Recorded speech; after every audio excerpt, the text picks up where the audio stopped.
Ladies and gentlemen, good afternoon to you. I'm presenting to you adult hip dysplasia.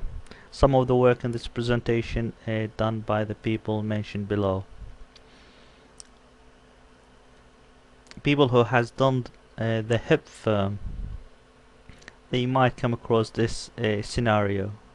A female of 26-year-old, bilateral hip pain for a year or so, and getting worse. You get X-ray on this patient, and this is the X-ray picture. The question is that why this patient developed this hip pain and what can be done to help her. Before answering these questions, let's go through some basic information.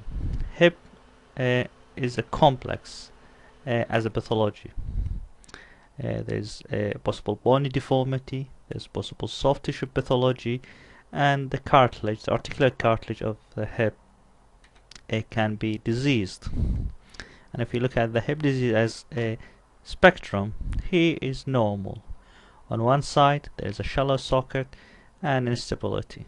On the other side there's either deeper socket or more oriented socket causing impingement, and there are several diseases has been associated with such impingement.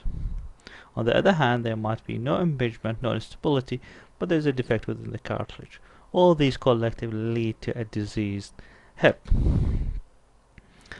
Acetabular dysplasia is one of these diseases, and usually is a term used to describe a deficiency of superior and interior coverage of the femoral head.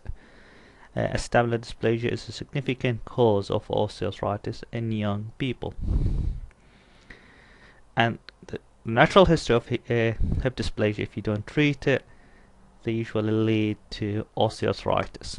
As we can see in this picture, the patient 1971 had mild acetabular dysplasia, well, sort of moderate dysplasia, progressed into osteoarthritis over nearly 8 years. And there's good correlation between development of osteoarthritis and a central age angle of less than 16. So, has this been proven? Well, there are some studies that support the fact that acetabular dysplasia lead to osteoarthritis in young people, and this is based on epidemiological studies, familial studies, genetic studies, and biomechanical studies.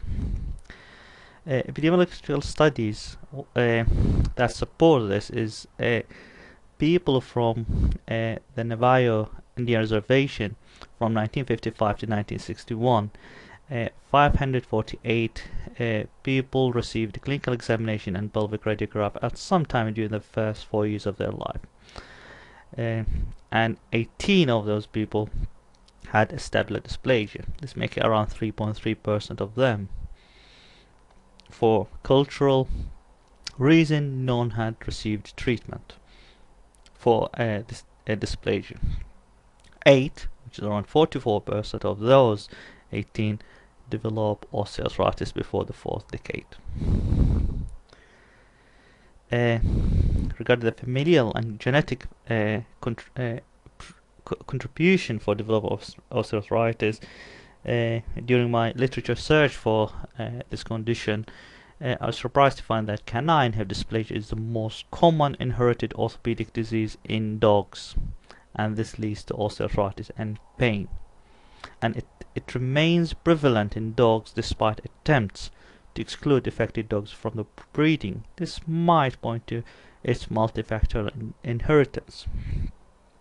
Now, 2 genes were identified, and both of them related to fibrillin 2 of the collar gene. We know hip dysplasia is more common in certain families. I come across families where they know they had this problem and they come even before the symptoms arrive, and indeed the x-rays prove the fear. And more recently, people talking about short arm chromosome 13 as a potential association with this condition.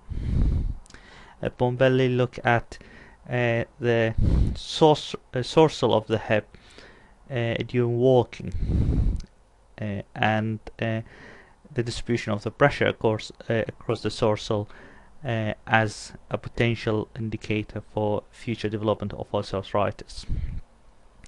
Bombay looked at the people who develop osteoarthritis after hip dysplasia, and what he did, he tried to work out the pressure per square area and correlate it with the central edge angle, which we would know about it soon. And he found that the higher central edge angle, the lesser pressure you would have, and the smaller, the higher pressure you have. So that's why the answer for the first question, which is why people develop osteoarthritis. But the second question, what can be done for those people? Conservative treatment, but most of the people, when they come to your clinic, usually they have exhausted all the medical treatment, and you're left with the operative treatment. And basically there are the possibility of arthrodesis, fusion of the joint, arthroscopic debridement, hip replacement, or pelvic and femoral osteotomy. And I believe the majority in this room would agree with me that excisional arthroplasty is not a choice for such young active people.